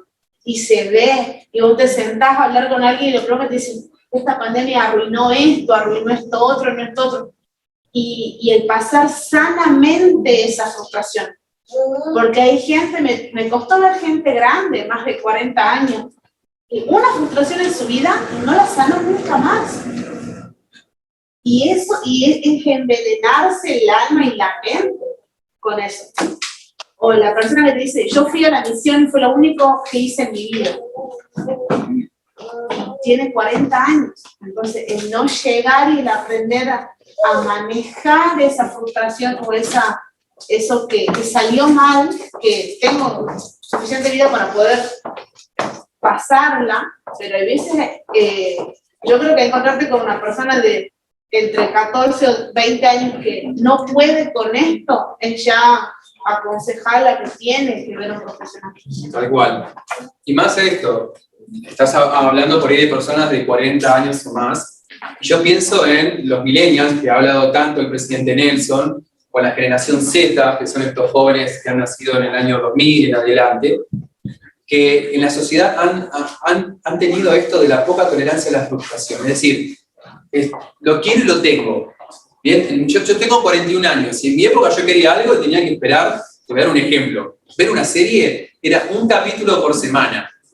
Seguramente muchos de ustedes no han padecido esto, pero yo quería ver Los Simpsons y lo daban los martes en Telefe. Me acuerdo todavía. Eran las 9 de la noche. Tenía que esperar hasta el otro martes a las 9 y esperar que no se corte la luz, que ande bien la tele. Y si me lo perdía, no se podía repetir. Los jóvenes de hoy, y también los adultos ya nos hemos introducido muy bien en esto, es lo quiero y lo tengo. ¿Bien? Quiero comer una empanada, llamo a Rappi, que no sé quién está acá, y me lo trae. Bien, o pedido ya, o el que fue. Quiero ver una serie y me la pongo a ver en una maratón de Netflix. o de otra plataforma que tenga. Vamos a ser tolerantes porque el ritmo de vida es tan rápido que nos distraen constantemente. Están tratando de distraernos y no centrarnos en el evangelio. Los distrae constantemente las redes sociales, un mundo muy rápido y acelerado. Cada vez es menos de lo que tenemos ya. Exacto. No es así. Es más, en los estudios que han hecho sobre los millennials, ustedes entran en esta categoría, muchos de ustedes, tienen una tolerancia a una clase, por ejemplo, de 8 segundos. ¿Bien? En mi época se llamaba el videoclip. En los videos de música eran imágenes continuas, que cambian. ¿Bien? Porque nuestro cerebro está conformado de esta forma. Es decir, necesito que esto vaya cambiando. Lo cual ha traído aparejado que hoy las personas, los jóvenes, se sienten a leer y no les quede nada. ¿Bien? Y de hecho dejan de leer. Las escrituras en papel prácticamente ya no se leen. ¿Qué pasa? Si las leo virtualmente, me llega una notificación de Instagram, me llega una notificación de Gmail, o lo que sea, y me disperso. ¿Bien? Me voy a otro lado, vuelvo. Y nunca puedo cerrar un ciclo. ¿Bien? Me cuesta mucho la concentración. Por eso el presidente Nelson nos está invitando tanto a meditar. Ahora vamos a ver un poquitito de esto. ¿Bien? Avanzo un poquitito más. La vida es una prueba. Estas son cosas que van a suceder en nuestra vida. En algún momento nos vamos a sentir tristes, nos vamos a sentir solos, o podemos llegar a sentir estos sentimientos de depresión. ¿Bien? O inclusive padecer esta enfermedad. Y hay otras más, pero no las vamos a poder ver ahora. Muchas personas creen equivocadamente que todas las aflicciones y castigos provienen de Dios. Miren qué interesante esto. ¿Por qué piensan que es peligroso tener esa creencia y por qué los justos no están libres de la adversidad? ¿Qué piensan? Digamos. Justo tengo eso. Cuando yo pensaba por qué me tocaba a mí pasar ciertas aflicciones, por qué tenía que pasar ciertos problemas, ciertas dificultades. Y bueno, que conoce un poco a mi papá, sabe cómo él toma las situaciones. A mí me crió y me enseñó a tomar por el mismo ritmo. Yo una vuelta, había terminado de trabajar, me sentía re mal por las cosas que me habían pasado, había cometido un error en mi trabajo, por tanto mi jefe me contrató, mi jefe, mi padre también. Tema ahí, ¿eh? Por eso le digo que a mí algo que me entusiasmaba mucho es que no solo era mi jefe, también era mi padre, entonces escuchar problemas aquí, problemas allá, y nunca poder discutirlo, porque sacaban de una manga soy tu padre, y de la otra soy tu jefe. Entonces nunca poder separar las cosas era muy hartante. Una vez volviendo a trabajar, agarro hay una ROM 680 que tengo en casa, levanté 130, 140 por el medio del parque, sin intenciones de frenar, simplemente acelerar, estaba tan moño de bronca, la verdad. Y en un momento me puse y me dije, y fue como un pensamiento, una voz que me decía, sos tan patético, la verdad, como un simple sentimiento, una simple persona, se atosiga tanto, te hace sentir tan mal, sos tan patético, era de mi punto de vista como que decía, no puede ser, bajé mucho la cuestión, que no puede ser que esto a mí me frene. No puede ser que estas cosas pasen. Y he conocido otros amigos que también han pasado lo mismo, pero no lo han tomado de la misma forma de tomarlo. Yo también tuve muchas veces pensamientos suicidas, muchas veces, cuando ya no aguantaba más tanta la bronca, tanta la ira que tenía, que no sabía cómo desquitarme. Me hartaba de pegarle las paredes, me dolían, a veces estaba meses con que me dolía la mano de tantas veces pegar la pared. Y era porque yo no me podía expresar, no podía yo hablar con alguien.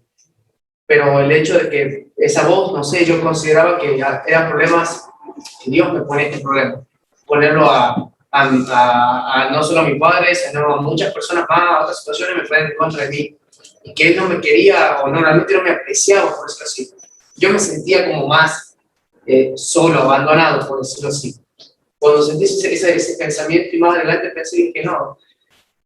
La verdad considero que Dios no me abandonó, porque si no esa voz no lo hubiera escuchado en ese preciso momento. De pensar, qué patético. O sea, otros hubieran dicho, no, te va a calmar, te va a sentir. Y en algo me decía, como que me miraba y me decía, qué patético. O sea, vos que te crees tan bueno, vos que, según mucha gente, sos muy bueno, eres un don, y no sos capaz de avanzar, le das lástima. Ese mismo pensamiento, cada vez que tengo un problema, considero yo que a mí me ayuda afronté muchos problemas diciendo, y sos tan patético, de verdad. Esa es mi cosa. Y otra cosa que me ayudó mucho fue el primer Nefi 3.7. Ningún problema no tiene solución. Todo tiene solución. El drama es la cosa de buscar solución, buscar la forma de hacerlo. Muchas veces nos cerramos con que no hay solución. Yo no buscaba soluciones para con mi papá. Busqué muchas formas de mi parte y no la encontré. Y dije, me rendí. Y encontré la solución. Muchas personas nos rendimos fácilmente porque justamente, como decía Mariana, no somos de esperar, de ser pacientes, no somos de buscarle la solución. Algo que me recalcaba mi papá es que los de su época, la paciencia de ellos era más distinta, porque si no tenían un problema, por ejemplo, me decían, yo no sabía cómo hacer para escaparme para ir para la pelota. Y buscaba la mínima forma, y buscaba la forma y se escapaba y se bajaba la pelota, y se escapaba y se bajaba la pelota. Acá hoy en día, si no le dan las cosas que ellos quieren, no sabes a dónde llegan. Y pasé por ese, es como que dije, no, para, las cosas no son así, no corresponde que sean así. Bueno, gracias por compartirlo, Iván. Estamos en un proceso de refinamiento continuo. Y está bueno darnos cuenta de estos detalles. No siempre la respuesta que necesitamos es la que nosotros pensamos que necesitamos. ¿Bien? Puede ser en una frase de este tipo. Después de tiempo les voy a compartir algunas otras de las que yo he tenido en mis propias experiencias que el Señor me ha hecho saber de cosas que tenía que cambiar. ¿Bien? Pero es muy interesante tener en cuenta esto. No todos los castigos vienen de Dios. Fíjense esto. Iván, ¿me puedes ayudar a leer este? Sí. Aún los justos sufren adversidades, ya que es preciso que haya una opción en oposición. Oposición en cada caso. Sí. Algunas desgracias son las consecuencias naturales de lo delicado y corruptible que es nuestro cuerpo terrenal. Algunas son el resultado de adicciones, accidentes, de nuestras decisiones, que no necesariamente tienen que ser transgresiones, y de las decisiones de otras personas. Situaciones de las cuales Dios puede protegernos, pero no en esas ocasiones, no lo hacen porque, por eso, las leyes básicas del Evangelio es el libre albedrío y el desarrollo eterno. ¿Y el trabajo? Sí. La adversidad surge también para que se cumplan los propósitos del Señor de que seamos refinados por las pruebas. Gracias. Una cita del presidente Kimball y otra del Dre Scott, que nos hablan acerca de estos puntos, ¿bien? No todas las cosas tienen que ver porque Dios está castigando. Todo tiene un propósito. Les voy a dar un ejemplo de las Escrituras. José, el hijo de Jacob, ¿recuerdan lo que le pasó a él?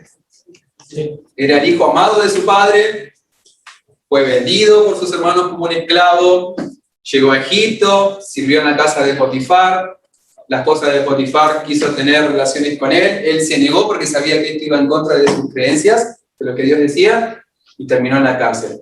Cualquiera de nosotros hubiese pensado, ¿por qué? Estoy haciendo bien las cosas. Siempre me porté bien. Obedecía a mi padre, hacía todas las cosas bien. Yo sé que mi padre me amaba, me regaló una túnica, y era la diferencia de mis hermanos, pero ¿por qué me pasa esto?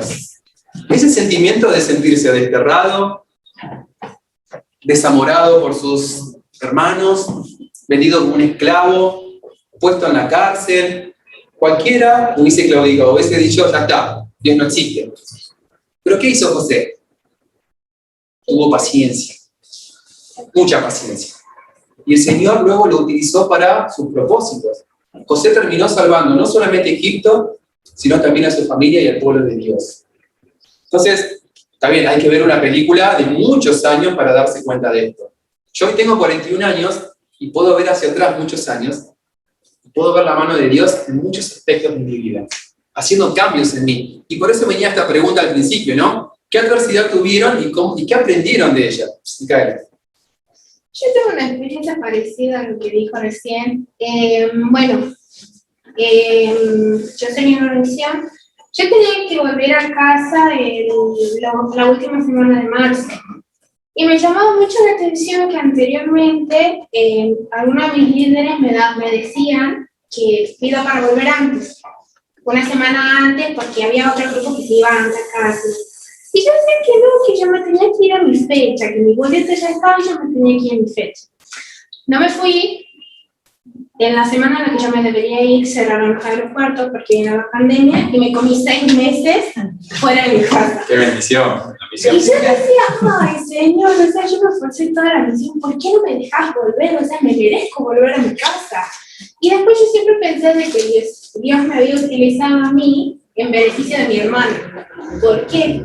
Porque cuando yo estaba en cuarentena en Paraguay, porque hice cuarentena acá en Argentina 3 meses, y en Paraguay 3 meses.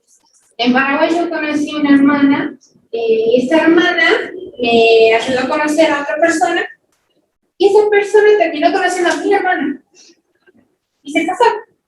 O sea que Dios me utilizó a mí para estar más tiempo en la misión, conocer a esta persona y muchas más, y también para darle la bendición a mi hermana de poder sentarse en el templo.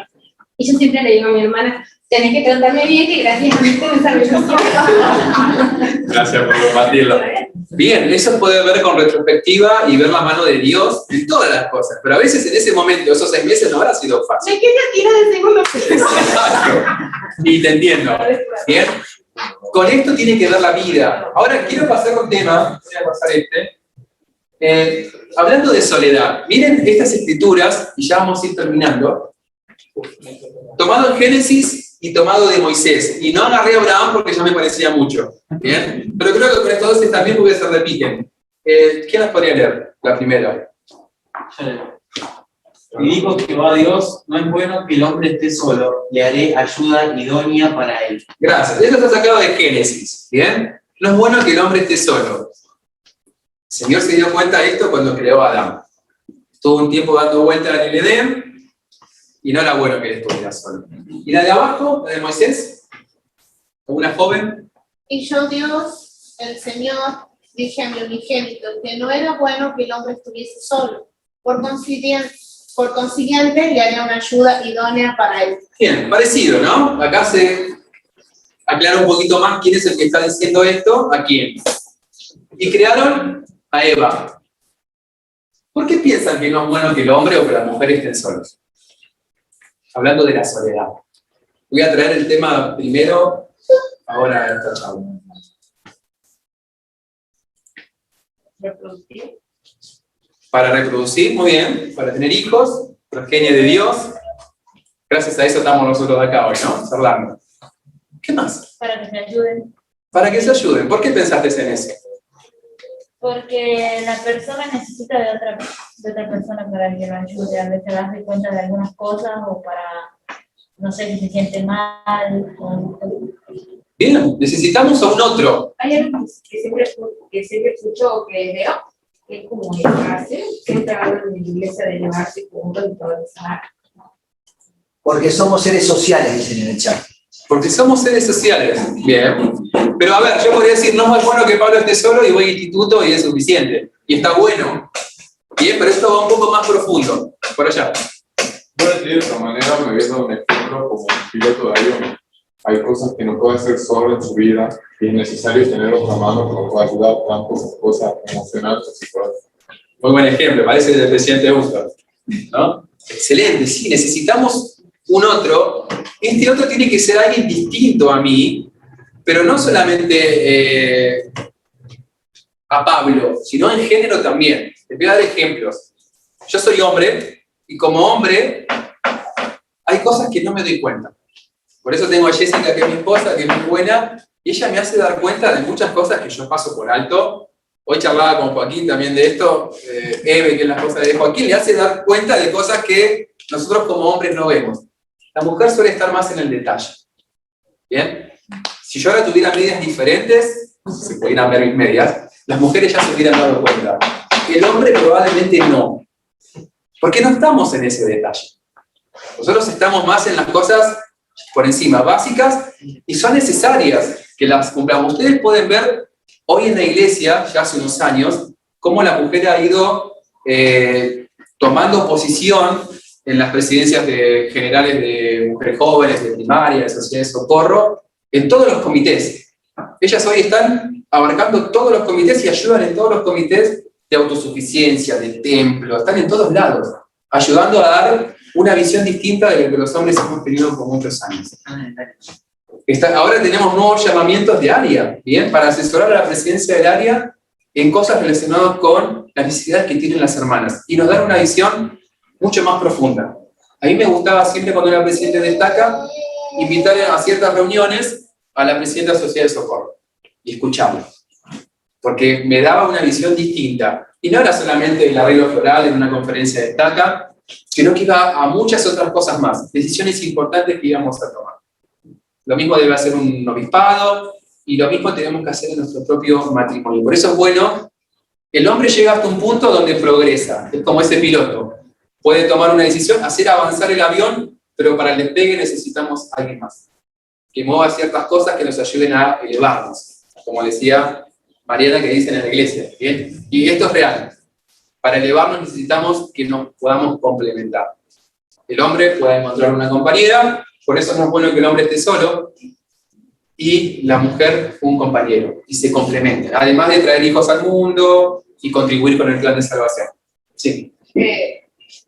Bueno, la pregunta es un poco rara, pero bueno, tengo pocos meses de miembro dentro de la iglesia, pero en el caso de una persona que sea homosexual y sea miembro de la iglesia, porque los hay,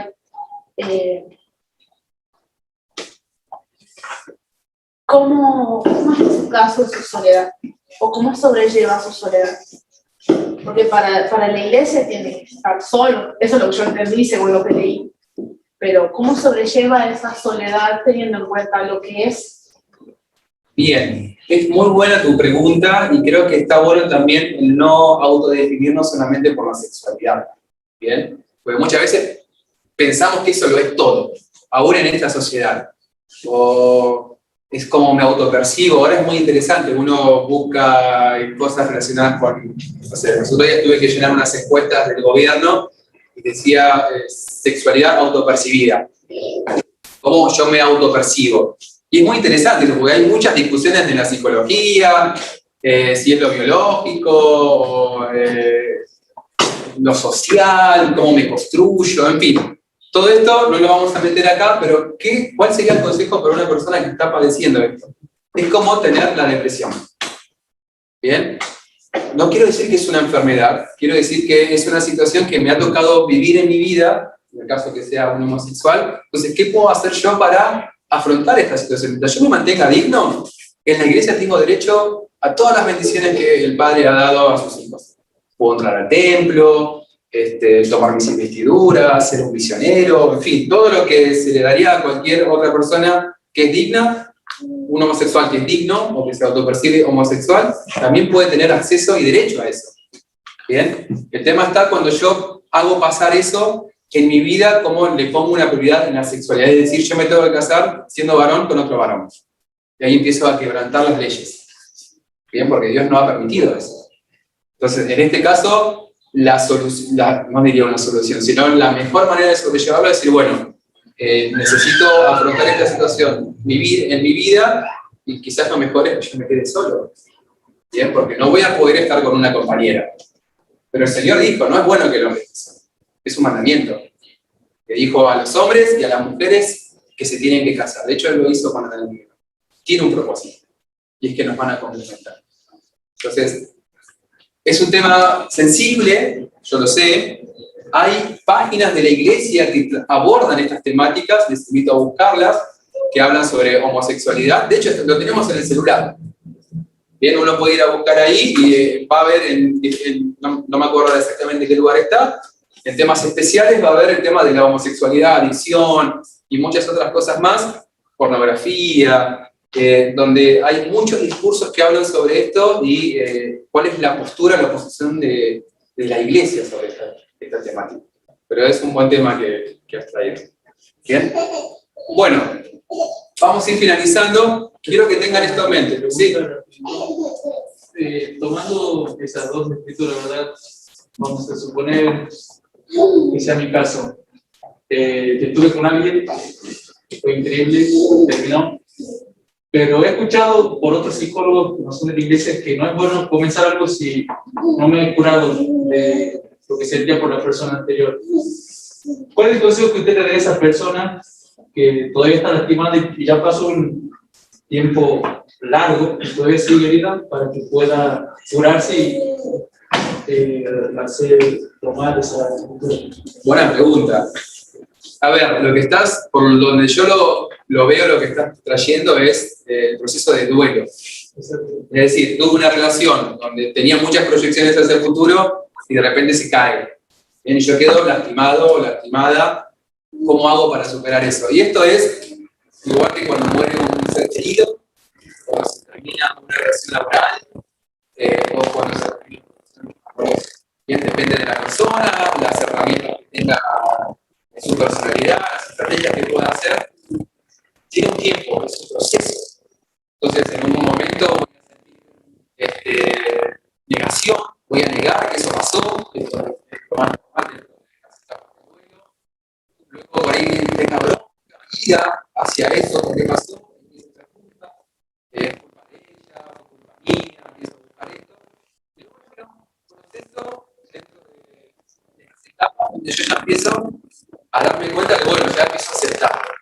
Bueno, ya está, tenía que ser así, esa persona está con otra persona, entonces yo ya digo, bueno, tengo que empezar a cada persona es distinta. Por eso cada terapia es individual. No puedo decir que esto es así a todos. Bien. No. Pero está bueno trabajarlo, ¿no? No quedarse con eso, porque hay personas que pierden un ser querido o pierden una relación amorosa de muchos años y realmente se fracasan. Y fracasan lo que no hicieron en ese proceso de duelo. Bien. Algunos les puede llevar 2 semanas, 3 semanas, hasta reconstruirse para volver a empezar. Entonces, está bueno hacer terapia para ir trabajando esto. Está bueno, como decir, van a hacer un acto de poder poner palabras. Bien, de poder compartirlo. Decir, mira, me está pasando esto. Yo quiero empezar una relación y me sale mal, no encuentro una psicóloga, tiene herramientas para ayudar. Un amigo, a quien le ayuda. No sé si responde a tu pregunta, pero es un proceso. Allá.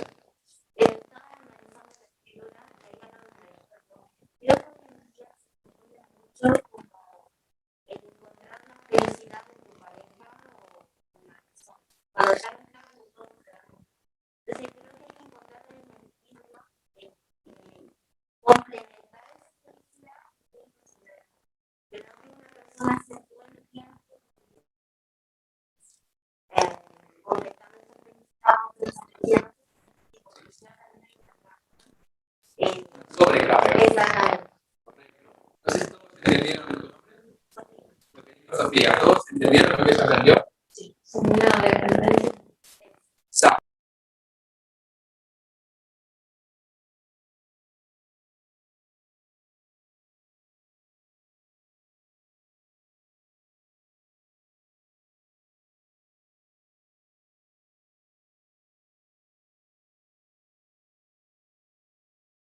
Todo, pero hay cosas que yo no me doy cuenta, con mis hijos, con nuestra propia relación. Ya llevamos 14 años de casado y planificamos estar una eternidad.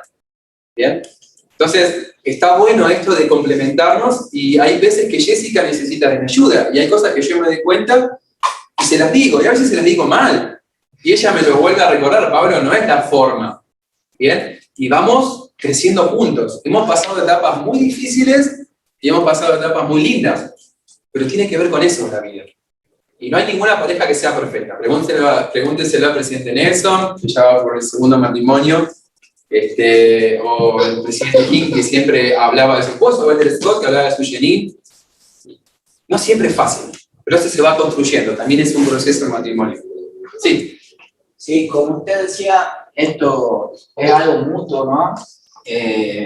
Pero yo pienso que, por ejemplo, antes de entablar una relación con alguien, empezar un noviazgo y ya planificar a futuro, también hay una parte importante que es uno mismo. Antes de eso, uno tiene que estar bien mentalmente, sentirse bien y mental y emocionalmente antes de empezar algo así. A ver, estás hablando de un ideal, sería fenomenal que eso fuera así, pero quizás no siempre es así. Por ello estoy pasando una etapa difícil y viene Jessica, en ese caso que no nos hubiésemos casado, y me consuela en ese momento. Y me hace ver cosas que yo no podía ver antes. Y yo empiezo a despertar un sentimiento hacia ella, y ella hacia mí. Y está bien, y ella es la que me empieza a sanar. Lo digo porque desde ese punto de vista me lo planteó una psicóloga. Está bien, y a ver, es un ideal y sería, ojalá que siempre fuera así. Y está bueno que uno trabaje con sus propias necesidades, toda la vida. Y cuando te cases, vas a tener que seguir trabajando con otras necesidades que vas a encontrar en tu mundo. Y está bueno también. Sobre eso se trata la vida. Por eso la vida es una prueba. Todo el tiempo vamos experimentando situaciones. Yo llegué a una edad, a ver, yo entiendo a muchos de ustedes, quizás todavía no se han casado, yo me casé a los 28 años. Entonces, volví de mi misión a los 21, todos mis amigos se casaron, participé de todas las bodas, llegué a regalos, fui testigo, yo tengo templos cerca de mi casa, así que iba siempre, estaba obligado a participar. Pero yo no me podía casar, no encontraba a mi compañera. Bien. Quizás por esto, ¿no? De estar buscando siempre perfeccionarme. Hoy muchos chicos, jóvenes, postergan el casamiento porque no tienen nada, porque no tienen empleo, porque no se recibieron la carrera. En fin, hay un montón de situaciones. Y sin embargo hay un mandamiento, que es bueno que el hombre esté solo. Yo recuerdo que a los 25 años, siendo presidente del grupo de ya hacía 4 años, y cursando psicología en mi carrera, bien podría decir, pero me faltaba algo. Entonces entré en una etapa, algunos tips de la depresión. Bien, se sentía mal, ya no quería participar de las actividades, siempre iba, no hacía deporte, que a mí me encantaba jugar al fútbol, de cosas, dejé el deporte, dejé un montón de cosas. Fui a mi obispo, le planteé que me sentía mal, pero no sabía por qué. Mi obispo me leyó de una misión de sacerdocio, y correr. Siguiente de la etapa, el domingo siguiente, a visitar el barrio y me invitó que lo pude. Bien. Le dije lo mismo, me siento bien, no sé, hace 2 semanas que no encuentro sentido. Me animó, también me dijo, pero seguí igual. Llego a casa, almuerzo, y mi mamá en el poste me observa.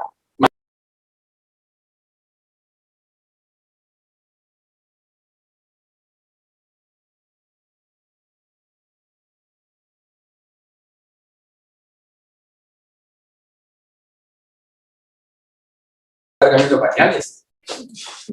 Miren la respuesta. No es una respuesta de un psicólogo, obviamente.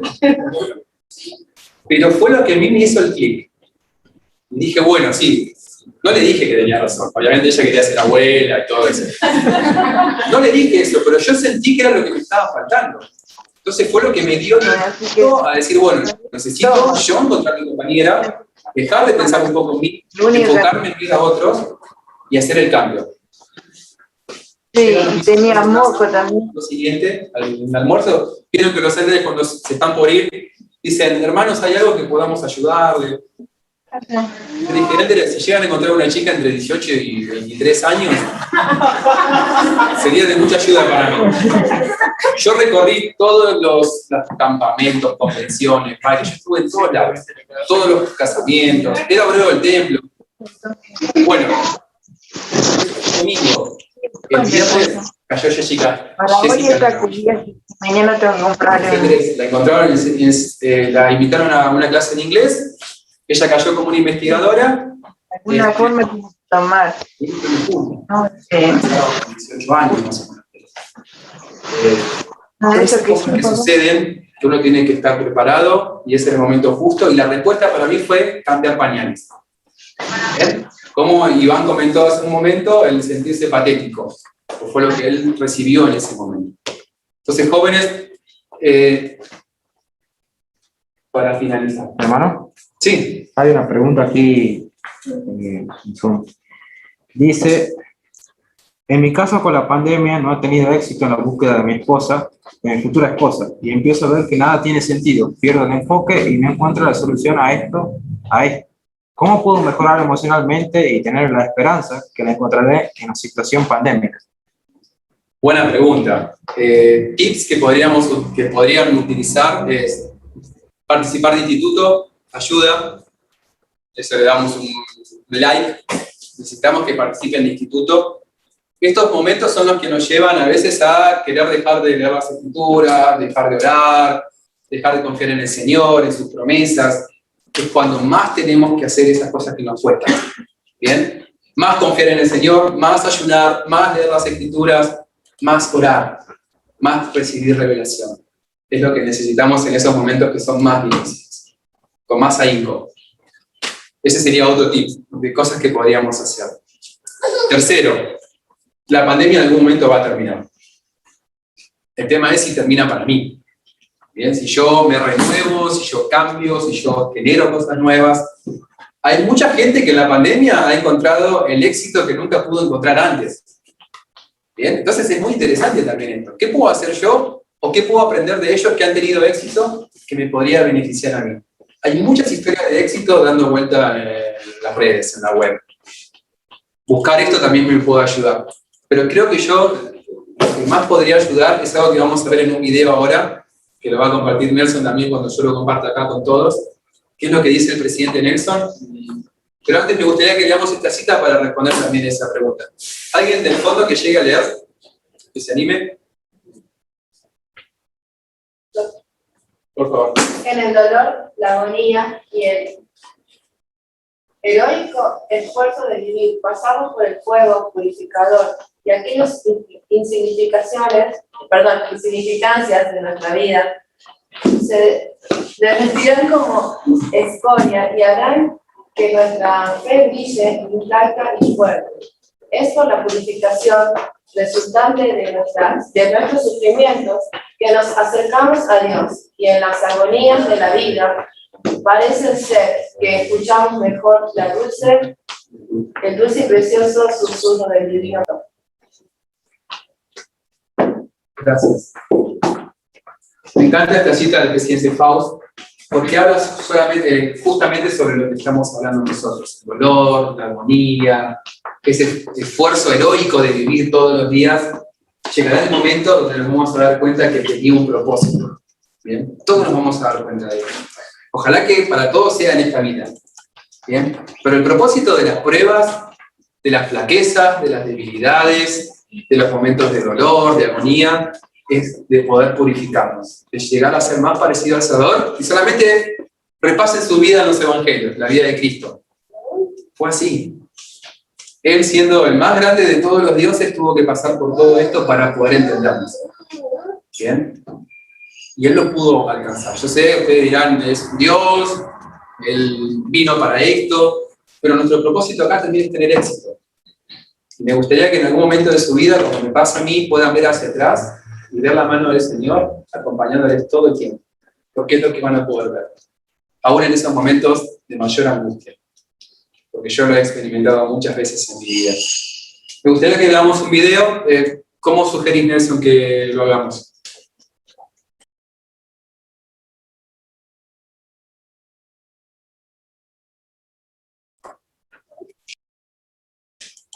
¿De qué sabiduría carecen? ¿Qué necesidad sienten que les urge saber o comprender? Sigan el ejemplo del profeta José. Encuentren un lugar tranquilo a donde pueden ir con regularidad. Humíllense ante Dios. Derramen su corazón a su Padre Celestial. Pregunten y pidan consuelo. Acudan a Él. Oren en el nombre de Jesucristo acerca de sus preocupaciones, sus temores, sus debilidades. Sí, los anhelos mismos de su corazón. Y luego escuchen. Anoten las ideas que acudan a su mente. Escriban sus sentimientos y denles seguimiento con las acciones que se les indique tomar. A medida que repitan este proceso día tras día, mes tras mes, año tras año, podrán crecer en el principio de la revelación. ¿Dios realmente quiere hablarles? Sí.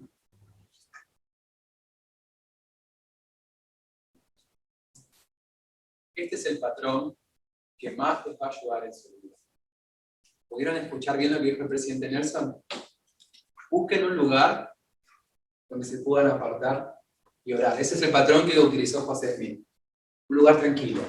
A veces ese lugar puede llegar a ser nuestro baño. ¿Bien? Por ahí los que tenemos muchos hermanos, una casa chiquita, el baño a veces suele ser nuestra rodeada. Podemos estar tranquilos, nadie nos va a molestar. Póngale llave. Está bien, tengan una oración moderada, porque por ahí otro lo va a necesitar. Pero oren. Vuelquen su corazón. Es el modelo o el patrón que utilizó José. Humíllense ante el Señor. Ramen todas las cosas que ustedes necesitan. A veces puede ser alguna de las cosas que hemos visto hoy. Una compañera eterna, una adicción, una situación de necesidad, de estudios, llamamiento, no sé.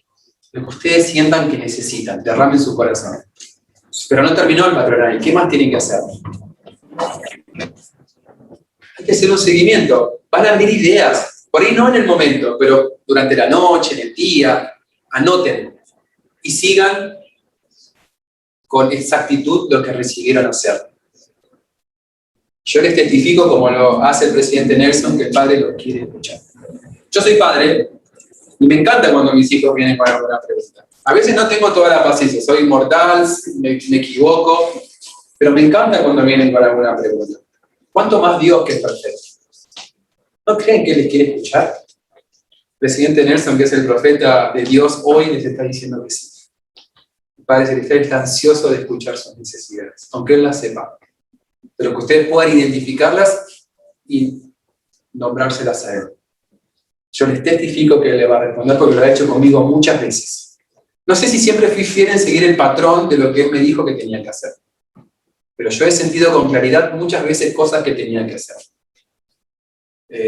Cuando yo terminé mi misión, muchos de acá seguramente han finalizado su misión ya, algunos están pensando en ir. Cuando uno termina, tiene una entrevista con el presidente de misión, ¿bien? Donde el presidente habla de cómo fue como misionero, por ahí le comparte cosas de las experiencias de las cartas que ha enviado el presidente, en fin.